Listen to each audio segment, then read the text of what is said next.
I'm about to challenge myself and you to something that could change our lives in just the next 3 months.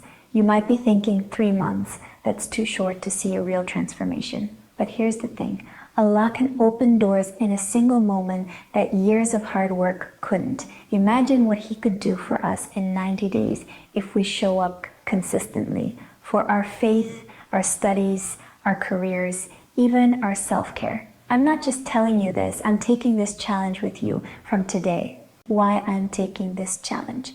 I've realized something I've been waiting for the right time to change. After exams, after I'm less busy, after things calm down at home. But the truth is, there is no perfect time.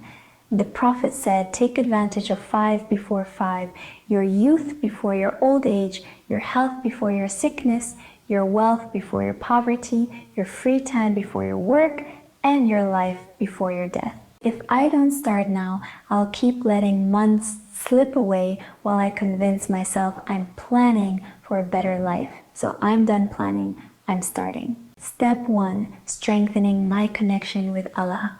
I know that any success in this dunya or akhirah starts with Allah. So for these 90 days, I'm committing to Quran daily, even if it's just 1 page, but with reflection. Dua after every salah, not rushed, but intentional. Gratitude journal, writing 3 things daily I'm grateful for. Because I know if my heart is right with Allah, my mind will be right for my goals too. Step 2, academic and career focus.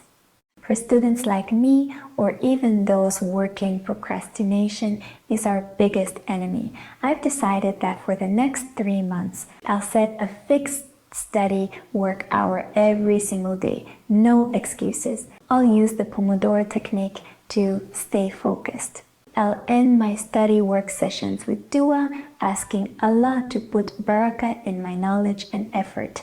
Even if my progress is slow, I'd rather be moving than standing still. Step 3, self-care. After marriage and kids, I've seen so many women lose themselves after marriage or motherhood. They pour into everyone else but forget to refill their own cup. So I'm setting a rule for myself. 1 hour daily just for me, whether it's skincare, a walk, reading, or learning a new skill. Eating nutritious meals instead of surviving on chai and biscuits. Keeping myself physically active because my health is an amana from Allah. When I take care of myself, I show up better for my family too. Step 4, building emotional strength. Sometimes it's not laziness that stops us. It's fear, self-doubt, or overthinking. For these 90 days, I'll avoid negative self-talk. I'll replace I can't with I'll try. I'll surround myself with people who push me closer to Allah and closer to my dreams.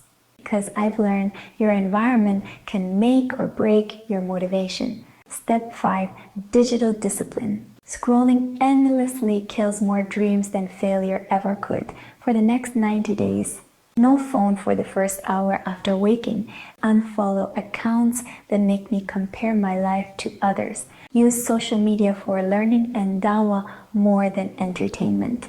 A reminder to you, this is not about perfection, it's about progress. If we slip, we start again. If we fail one day, we try the next. Allah loves effort. And in these 90 days, I believe we can build habits that will last a lifetime. And if you're ready to keep this journey going, I have 2 videos you can't miss.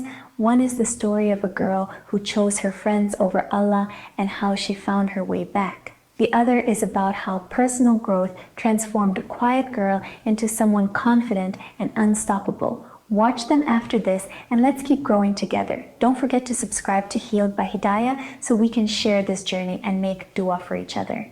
May Allah grant us success in both dunya and akhirah. Ameen.